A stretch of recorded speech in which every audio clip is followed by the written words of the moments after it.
자, 계속해서 세 번째 초청 연사를 소개를 해드리도록 하겠습니다. 국내에서는요, 최초로 건축 디자인과 엔지니어링의 통합적인 접근을 위한 컨설팅 비즈니스의 초석을 다지고 계신 분이신데요. 바로 EAN 테크놀로지 신지웅 사장님이십니다. 디자인과 엔지니어링의 통합에 같이 결합된 다양한 사례를 선보이신다고 하는데요. 아마 정말 재밌고 소중하고 값진 경험을 우리와 함께 나눠주실 것 같습니다. 여러분 큰 박수로 신지웅 사장님을 모시도록 하겠습니다. Let's welcome with a big hand. 안녕하십니까. 방금 소개받은 주식회사 EAN 테크놀로지의 신지웅 사장입니다. 저는 이제 올해 저희 회사가 만들어진 지가 이제 딱 10년 됐습니다. 그동안에 한국에서 여러 가지 그린빌딩 프로젝트들을 한 개수를 완벽하진 않지만 그래도 한 1,500개에서 한 2,000개 사이의 건물들을 저희가 컨설팅을 해왔고, 좀 전에 아까 발표해 주신 분의 어떤 그런 내용처럼 여러 가지 그 물리적 환경을 많이 고려하고 그런 배치서부터 초기 단계에 투입한 친환경 건축에 대한 그런 업무들을 많이 해왔습니다. 오늘 제가 좀 같이 좀 나누고 싶은 이야기는 그런 중에서도 여러 가지 환경 성능이나 쾌적성 이런 것들을 우리가 이미 다 어떻게 보면은 내용을 알고 있고, 그래도 가장 사회적으로 그린빌딩이 퍼져나가려면은 결국은 실효성에 대한 부분이 중요하다 이렇게 보고요. 그린빌딩이 과연 우리가 의도한 대로의 성능이 또 나오는지, 그리고 그게 과연 실효성이 있는지 그런 부분에 대해서 저는 생각을 요즘에 많이 하고 있습니다. 그래서 실효성에 대한 믿음과 실천하면서 그린을 Going to Reasonable Economical Engineering 노션이라는 우리 그런 개념으로서 설명을 좀 하고 싶습니다. 다음이요.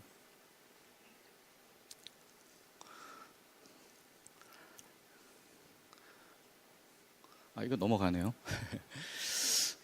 말씀드릴 거는 우선은 그런 관점에서 몇 가지 좀 말씀을 나누고 사례 3가지를 설명을 드리는데, 시간 관계상 시간이 좀 모자라면 사례는 적당히 하겠습니다. 우리가 지속 가능 디자인 하면 일반적으로 이러한 믿음을 가지고 있죠. 지속 가능한 디자인이라고 하는 것이 경제적인 어떤 번영을 가져오고, 우리가 지구 환경에 대한 보존과 지속을 가능하게 하고, 인간의 어떤 커뮤니티의 질적 향상을 가져온다. 이건 우리가 이미 갖고 있는 믿음이에요. 그리고 서스테너블 디자인을 설계 초기 단계부터 하게 될 경우에는 설계 좀 완성 단계에 들어가는 것보다 훨씬 더 어떻게 보면은 다양한 설계 방안과 요구하는 성능에 대한 향상의 가능성이 존재하고, 좀 늦게 하게 되면은 우리가 성능 예측은 좀 확실하게 하지만 그걸 개선하려고 하는 일이 굉장히 좀 힘들겠죠. 이런 부분들을 우리가 보편적으로 믿고 있는데, 아직까지도 어떻게 보면 한국에는 그린 빌딩에 대한 인식이 비용이 좀 많이 드는 건물이다 이렇게 생각들을 많이 하고 계십니다. 그래서 약간 오늘 주제는 그런 그린 빌딩이라는 것이 어떠한 경제적인 원리에서 이렇게 자꾸 하는지 실효성에 대한 부분을 오늘 좀 강조하고 싶은 겁니다. 지금 이 그림은 제가 만든 건 아니고 월드 GBC에서 올해 이제 발표했었던 내용에서, 이 오른쪽에 보면은 우리가 보통 통념적으로 생각하는 그린 빌딩이 얼만큼의 컨스트럭션 비용이나 이런 것들을 더 상승하게 만드느냐를 0.9%에서 한 29% 생각을 한다고 그럽니다. 근데 이거는 디자인 스테이지에서 예측하는 어떤 견적이라든지 하는 값이고, 실제 더 많은 스터디를 해보면은 actual cost based on various study 상에서 보면은 마이너스, 오히려 금액이 더 줄어들기도 하고, 우리가 생각했던 29%의 약 3분의 1밖에 안 되는 정도 수준으로 우리가 그린 빌딩을 달성할 수 있다고 이렇게 월드 GBC에서 이야기를 하고 있는 것입니다. 그리고 이러한 것을 설령 돈이 좀 더 들었다고 하더라도 우리가 기술적인 방법으로 굉장히 빠른 시간 내에, 비교적 빠른 시간 내에 그거를 다시 투자된 돈을 회수할 수 있는 가능성이 있다. 그리고 우리가 더욱이 빔 애플리케이션이 건물의 어떤 디자인 단계뿐만 아니라 뭐 시공을 하고 유지 관리하는 단계에 앞으로 더욱더 기술적인 발전을 이루면은 아마도 여기서 보여지는 것처럼 디자인 단계에서 뭐 1이라는 비용을 전략한 것보다 거의 60배에 가까운 운영 단계의 비용을 그 어떤 빔 애플리케이션의 어떤 툴로서 뭐 감소시킬 수도 있다. 이렇게 우리가 좀 믿어야 되겠다라는 말씀을 드리는 겁니다. 실제 그러한 사례들이 자꾸 나타나고 있고 뭐 몇 가지 어떻게 보면은 심플한 방법을 이용해서 그런 것들을 해결한 뭐 사례들이 현재 있습니다. 그리고 우리가 이러한 비용을 좀 별로 안 들였는데 내지는 뭐 똑같이 들였는데도 불구하고 뭐 에너지 성능이 됐든 여러 가지 환경 성능을 향상시키는 뭐 그러한 방법을 적용할 때 우리가 늘상 얘기하는 것들이죠. 인테그레이티드 또는 인테그레이티브 디자인, 뭐 그린 빌딩 디자인, 뭐 그린 빌딩 디벨롭먼트 이런 말들을 쓰죠. 그래서 이러한 프로세스가 정말 비용 효율적인 어떤 그 빌딩의 어떤 투자에 있어서 비용 효율적이다라고 우리가 그 얘기들을 많이 하죠. 근데 사실 이거를 해보면 물론 우리는 이게 통합 설계야라고 얘기는 하지만 사실은 좀 많이 어렵습니다. 왜냐하면은 설계 단계에서 우리가 같이 모여갖고서 그것들을 계속 교류해가면서 하는 방식으로 뭐 되지가 않고 뭐 기술 제안이라든지 뭐 턴키라든지 할 때는 뭐 합사가 만들어지고 하면서 그렇게 하는 경우도 있지만 큰 프로젝트가 아니면 대부분은 각기의 사무실에서 하게 되죠. 그래서 이 통합 과정이 매우 어렵고 그렇지만 뭐 확실한 거는 이러한 통합 과정이 많으면 많을수록 그러한 경제적인 타당성을 더 만들어내고 더 좋은 건물을 만들 수 있는 가능성이 높아진다 이렇게 보고요. 여기 보여지는 것처럼 서로 간에 상호 이익이 될 수 있는 어떤 관계성을 계속해서 우리가 창조해내고 그리고 뭐 최소의 비용을 들여서도 건축 환경 성능이라든지 에너지에 대한 성능을 최적화할 수 있는 그런 방안들을 만들어내는 보편적인 그 방법이 앞으로 될 거다 이렇게 생각을 하고 있습니다. 그래서 여기 보면은 제가 일부러 그린 빌딩 프로페셔널이라는 거를 디자인 팀 안에 넣어놨어요. 뭐 한 10년 전에는 없었죠. 그래서 어느 사람은 이거를 이렇게 표현을 합니다. 큰 방이 있고 이 방 안에 여기 보이는 것처럼 뭐 빨간색은 디자이너고 아키텍트고 뭐 초록색은 뭐 제네컨 그리고 저 짙은 곤색은 뭐 건물주, 오너, 사용자 그리고 노란색은 같이 이렇게 뭐 서브 컨트랙터들 뭐 기계 인스톨하는 분들 그래서 이런 큰 방 안에서 섹터는 좀 구분이 돼 있지만 우리가 마치 이렇게 큰 방 안에서 같이 일을 하는 것 같은 인테그레이티브한 디자인 그 프로세스를 밟을 때 아까 말씀드린 비로소 그린 빌딩의 그 실효성이 나타날 수 있다 이렇게 보는 것입니다. 그래서 이거는 건물 설계 및 그 전체 라이프 사이클에 있어서 우리가 그냥 제 예상으로는 뭐 거의 뭐 틀림없다라고 보는 거는 빔이라는 어떤 그 플랫폼을 이용해서 우리가 지금 4D, 5D 뭐 코스트에 대한 부분, 공정에 대한 부분 이런 것들을 하듯이 뭐 환경 분석이나 여러 가지 것들이 빔이라는 플랫폼 안에서 인테그레이티브한 디자인이 이루어지고 그 컨스트럭션도 이루어질 거다. 오퍼레이션의 메인티넌스도 그렇게 이루어질 거다 이렇게 보고요.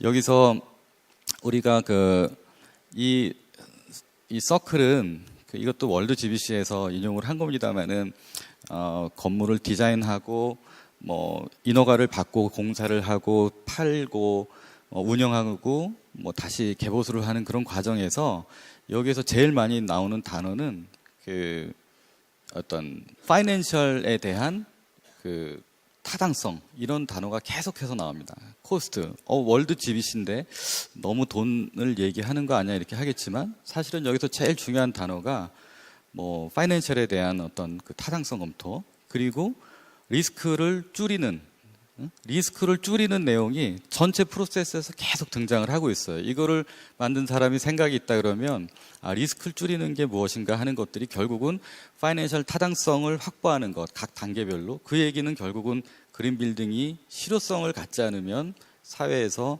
그 통용이 안 된다라는 것을 말씀드리는 거죠. 아무리 환경이 좋고 프로덕티비티가 향상이 됐다고 해도 우리가 경제적 실효성이 없으면은 구체적으로 보이는 그런 내용입니다. 이 변천사 이 표는 이건 설명을 드리려고 그러면 굉장히 긴데요.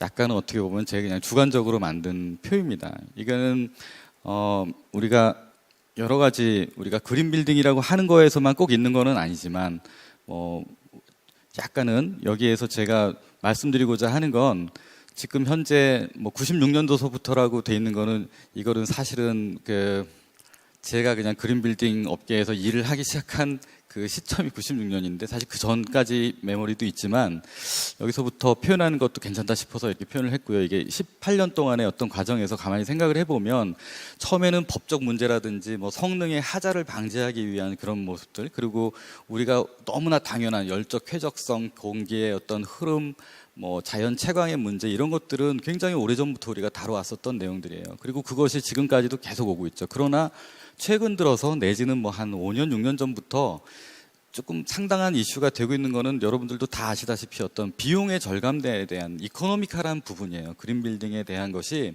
성능에 대한 부분은 어떻게 보면 기본처럼 된 거죠. 사실은 숙제가 많이 남았는데도 굉장히 기본처럼 되고 다 좋은데 경제적으로 말이 되느냐, 내 부동산 가치를 올려줄 수 있느냐에 초점이 맞춰져서 여기 약간 볼드체로 만들어진 것이 이제 결국 비슷한 내용일 수가 있는데 여러 가지 비용들 그리고 조금 사실은 미래지향적인 내용이지만 프로덕티버티에 대한 정량적인 우리가 계량화가 가능해지면 그런 것들의 그린 빌딩의 효용성, 이런 부분들을 우리가 이제 앞으로 미래에 더 중요하게 생각할 거다라는 거를 말씀드리고자 이렇게 했습니다. 물론 이 중에는 사실은 어떻게 보면은 이 사회적인 맨 밑에 줄은 어떻게 보면 약간 사회적인 건데, 우리가 사회적으로 기업이 어떤 사회적 책임, CSR이나 이런 거를 만족하는 것, 그리고 범죄 예방을 한다든지 배리어 프리 디자인을 한다든지 하는 것들은 꼭 그린 빌딩의 분야가 아니라고 하더라도 사실은 여기에 같이 이렇게 연결돼서 최근 들어서 이렇게 나오는 거죠. 그러니까는 정리해서 보면은 약간 조금 더 진짜 부동산의 가치에 대한 어떤 환산되는 가치로서의 그린 빌딩, 그 다음에 조금 더 사회적인 차원에서의 그린 빌딩이 향후에 더 프리베일 할 거다, 이렇게 생각을 하고 있습니다.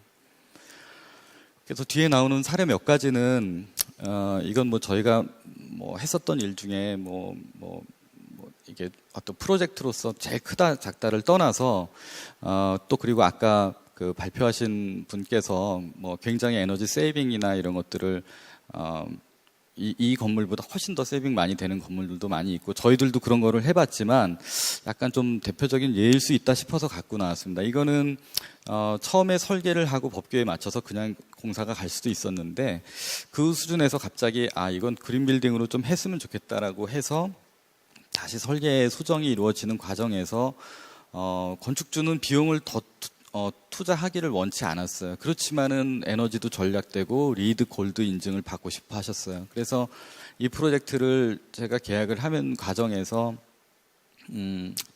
두 번째 얘기지만 어떻게 보면은 용역비가 볼모로 잡힌 채 이 일을 수행을 하는 수준에 이르렀기에 이 프로젝트가 좀 특이해서 말씀드리는 거예요. 그래서 어떻게 보면 비용에 대한 확실한 계산, 어떤 비용이 추가로 들 거다라는 거를 공사하기도 전에 먼저 다 계산을 하고 그만큼을 맞출 수 있다라는 자신감이 들었기 때문에 그 계약을 할 수가 있었던 어떤 프로젝트입니다. 그래서 여러 가지의 친환경적인 요소 기술들을 많이 검토를 하고 그런 것들을 다 비용의 어떤 저거를 통해서 했는데, 그 중에서도 아까 말씀드린 것처럼 핵심 관건은 건설 투자비 증가가 전혀 없이 에너지 세이빙을 하자. 근데 이게 특성이 호텔이다 보니 호텔은 그렇게 마음 놓고 에너지를 이렇게 줄일 수는 없겠죠. 쾌적성이 상당히 중요하고 JW 메리어트 호텔은 굉장히 높은 등급의 호텔이거든요. 그래서 어느 정도 한계가 있었지만 어쨌거나 같은 금액을 가지고 건축과 기계와 이런 것들을 소위 인테그레이티드된 디자인을 통해서 프로세스를 통해서 에너지를 한 30%를 줄일 수가 있었다는 내용이고요.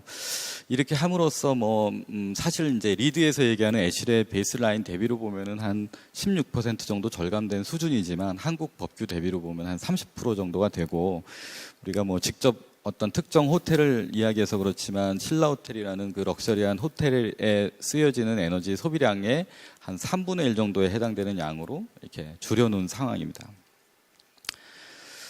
그래서 이제 리드를 받으면서 골드 등급을 받기 위한 여러 가지 이제 크레딧 항목에 나오는 것들을 또 하기 위해서 그런 내용들이 이제 쾌적성을 증가시키고 뭐 그러는 쪽, 특히 이제 공기질이나 이런 데 상당히 집중을 했었고요. 추가 환기량을 제공하고 뭐 실시간 CO2 농도 제어, 실내 화학재 오염원 제어 같은 것들을 하고요. 그 다음에 조금 특별하게 어떻게 보면 100% 신선 외기를 도입해서 현열 교환을 통해서 그 내부에 공급하는 시스템을 채용을 하고, 공조기에 들어가는 필터도 뭐 어브 13급, 뭐 병원이나 뭐 수술실이나 뭐 이런 데 쓰는 필터를 사용을 하고, 그 광촉매 필터 같은 것을 적용을 해서 공기질에 굉장히 신경을 많이 썼습니다. 그러고도 돈이 이렇게 많이 들지 않았다는 내용이고요.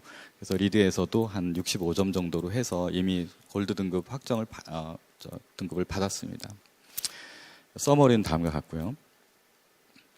그다음 두 번째, 이거는 그냥 커미셔닝을 한 사례를 사실은 말씀을 드리는 거예요. 근데 우리가 지금 국내에는 아직까지 한국에는 그렇게 커미셔닝을 한 사례가 그렇게 많지가 않은 가운데, 뭐 다행히 리드라는 그 선진적 시스템이 한국에 들어오면서 진짜 커미셔닝에 관계된 일을 좀 많이 하게 되고, 그리고 본 프로젝트는 이제 리드를 위한 커미셔닝뿐만 아니라 그 뭐 이 노키아 공장에서 원하는 그 건축주가 원하는 그 턴오버 패키지를 하는 차원에서의 커미셔닝을 수행했었던 사례예요. 그래서 이거는 뭐 커미셔닝 플랜부터 이제 작성을 하면서 디자인 단계에서부터 인핸스드 커미셔닝을 수행했었고, 뭐 그걸 통해서 저희가 뭐 현장에서 계속 펑셔널 테스트나 이런 걸 진행을 하고, 여기에 뭐 예를 들면 여기 보시는 것처럼 냉동기의 요 가운데 그림을 보면은 냉동기에 열 교환을 하는 그 노즐이거든요. 근데 베트남이 물이 안 좋아서 한 3개월밖에 시운전을 안 했는데 벌써 이렇게 하얗게 그 석회 같은 게 이렇게 꼈습니다. 근데 사실은 이거를 이렇게 커미셔닝을 안 하고 건물을 그 인계를 했을 때에는 이런 부분들이 놓쳐졌겠죠. 그러면은 냉동기 효율이 아무리 좋은 걸 썼다고 하더라도 실제 성능이 안 나올 겁니다. 그러면 우리는 계산상으로 보면은 에너지 세이빙을 얼마를 하겠다고 에너지 시뮬레이션을 다 열심히 해놓고 실제 건물은 그렇게 운영이 안 되겠죠. 그래서 사실은 커미셔닝이나 뭐 메저먼트 앤 베리피케이션의 작업이 진짜 그린 빌딩의 어떤 한 사이클로 보면은 가장 중요한 업무 중에 하나다 이렇게 볼 수가 있고요. 앞으로 이런 업무들이 굉장히 여러분들이 신경을 많이 써야 되는 업무 중에 하나일 것이다 이렇게 생각을 하고 있습니다. 그래서 뭐 TAB를 또 다른 업체가 한 거에 정보를 받아서 건축주한테 뭐 직접 보고를 하면서 문제점을 제시하기도 하고 개선 방안도 제시하고, 그 오퍼레이션의 시퀀스에 대한 것들도 철저하게 다시 검토를 하고, 그리고 오퍼레이션의 메인티넌스에 대한 매뉴얼을 작성을 하고 실제 건물을 운영할 베트남 그 사람들한테 그 교육도 시키고 하면서 진짜 그린 팩토리를 디자인만 하는 게 아니라 실제 운영 단계에서 세이빙할 수 있는 것들을 최선을 다해서 이렇게 서포트하는 것, 이게 상당히 중요한 일인 것 같아서 말씀드리는 겁니다. 그리고 이거는 우리가 이제 뭐 여러 가지 스테이지에서 그린을 생각을 하고, 앞으로 한국도 어떤 신축이나 이런 수요가 뭐 많지 않을 걸로 예상되는 가운데 사실은 그린 리모델링의 어떤 시장이 많이 열릴 거라는 기대를 우리가 하고 있죠. 뭐 유럽이나 뭐 미국 같은 데는 이미 우리보다 뭐 한 20년 전서부터 그린 리모델링 시장이 열렸지만 한국은 어떻게 보면 지금이 시작이라고 볼 수가 있어요. 그래서 이 프로세스는 뭐 금융적인 것 뭐 이런 것들을 다 뭐 요즘에는 그게 또 이슈가 되었고서는 얘기를 많이 하고 있지만 결국은 성능이거든요. 성능이 투자한 비용만큼을 나와줘야 되는데, 안 그러면은 리모델링을 에너지 리트로핏 관점에서 할 사람이 없겠죠. 돈을 투자했는데도 그게 회수가 잘 안 되면. 그래서 이 사례는 말레이시아 푸트라자에 있는 정부 청사 8개 건물에 대한 검토를 한 사례인데요. 우리가 보통 접근을 할 때 여러 가지 그린 아이템들을 일단은 많이 나열을 하게 되죠. 그래서 이러한 것들이 스텝으로 따지면은 스텝 1에서 좀 부족한 부분, 현재 운영을 처음에 건물은 좋았을지 모르나 쓰다 보니 좀 나빠진 것도 있고 한 것들을 어떻게 채울 건가를 우리가 먼저 생각을 하고, 그 방법 중에서의 최적화를 생각을 하겠죠. 똑같은 채움은 채움인데 최적화를 어떻게 하느냐를 생각을 하고, 스텝 4에서는 이제 그거를 실제 적용하고 그 하는 과정을 이렇게 거치게 되는데, 결론적으로 저희가 한 55%의 에너지 전략을 그리 크지 않은 비용, 그리고 ROI가 한 6.5년 정도 나오는 수준에서 에너지 리트로핏이 가능하다는 것을 이렇게 분석한 사례입니다. 건축에서 한 21%, 조명에서 뭐 LED 쓰면은 확 떨어지는 거 아시죠? 26%, 뭐 기계에서 한 8%. 그래서 이제 저기 써놓은 것처럼 약간 기본적이고 보편적인 어떤 패시브나 액티브 시스템만을 조합을 해서 또 이렇게 충분히 에너지 전략을 할 수 있는 거를 볼 수가 있고요. 우리가 이런 것들을 이제 어떤 실효성, 효용성 측면에서 향후에 뭐 방법론적으로 보면은 기술적으로 검토하는 방법에는 어떻게 보면 거의 한 뭐 80%는 이런 방향으로 나가야 될 것 같습니다. 각각의 아이템별로 이 요소 기술을 적용했을 때 얼마나 많은 나한테 기대 이익이 있는지를 하나하나 다 분석을 하는 거죠. 그런 방식을 우리가 보통 쓰는데 그 방법을 써서 뭐 여기 보여지는 것처럼 한 7개의 주요한 아이템들을 사용을 해서 뭐 에너지 리트로핏 차원으로만 보면은 뭐 한 절반 정도로 에너지를 다운시킬 수 있는 뭐 그런 방법들을 제안을 하는 겁니다. 그래서 오늘 제가 뭐 짧은 시간으로 약속이 되어 있어서 내용은 하고 싶은 말씀은 너무 많습니다만 우리가 지금까지 그린빌딩과 관련된 산업계에서 여러분들 많이 연구도 많이 하시고 일도 하시고 하는 가운데 결국은 사실은 저도 굉장히 어떻게 보면은 초기 단계에서 뭐 열비듬, 공기질, 물리적 환경을 고려한 그런 디자인에 중독되어 있었던 그런 였었는데 최근에는 뭐 그거는 어떻게 보면은 이렇게 기본적으로 가고 뭐 산업에서 결국 소통이 될 수 있는 그런 건물을 뭐 만드는 방법에 조금 더 집중해야 되겠다 이런 생각들을 많이 하고 있습니다. 그래서 말씀드린 것처럼 그린이라는 게 우리가 진짜 아까 제가 조금 표현을 그렇게 했습니다만은 조금 더 리저너블하고 이코노미컬한 어떤 엔지니어링의 수법으로서 우리가 사용하는 그런 거에 대해서 저의 경험과 제안을 드립니다. 이상 발표 마치겠습니다. 감사합니다. 네, 신지용 사장님의 멋진 강연 잘 들었습니다. 디자인과 엔지니어링이 통합된 그런 사례를 통해서 그린빌딩의 비용 그리고 효율을 최적화하는 사례를 짚어주셨는데요. 앞으로는 정말 그린빌딩 생각하지 않을 수가 없을 것 같습니다. 이 산업에서 이 소통이 되는 건물을 만든다는 거에 대해서 같이 함께 생각해 보는 시간이었던 것 같습니다.